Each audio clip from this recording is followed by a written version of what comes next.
Yeah, the Canadian Tour, as it was called then, it was run very professionally right from the very beginning. So when I turned pro, coming out of school, there was an option to go play some of these mini tours in Florida or Arizona, or to do the Canadian Tour. And obviously being from Canada, that was a pretty easy decision to come to Canada. But in hindsight, it was really a good decision because the events were run 4 rounds with caddies, with cuts, with spectator ropes and leaderboards. And it was run just like the tour events are on the web.com or PGA Tour, obviously on a little bit different scale. But to me, it was a professional golf experience as close as you could get for a mini tour environment. And I never really looked at the Canadian Tour as a mini tour. I always felt like it was just a professional tour that was just a little bit below that level of the web.com. So it was run very well.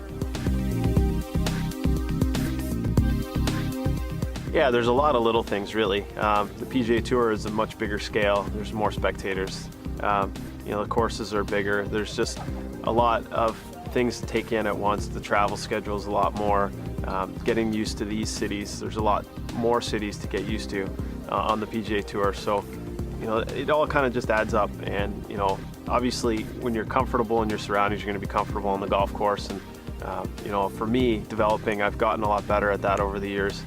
Coming back to tournaments like here at the Northern Trust is my second time, but I know where the course is, I know where I'm going to stay, I know all those little things, and I'm sure a lot of guys have said this lots before, but it does make a difference. A 12-year veteran on tour, really coming into town, he knows exactly where he's going to be all week, and it just takes that little bit of stress out of it and makes you focus on your good play a little bit more.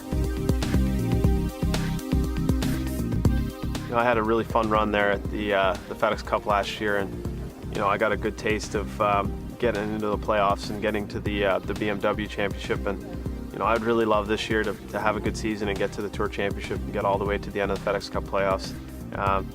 So last year I felt like I was making some grounds and my game was getting a little bit better. So this year I'm just looking forward to continuing on that and hopefully getting further into those playoffs at the end of the year.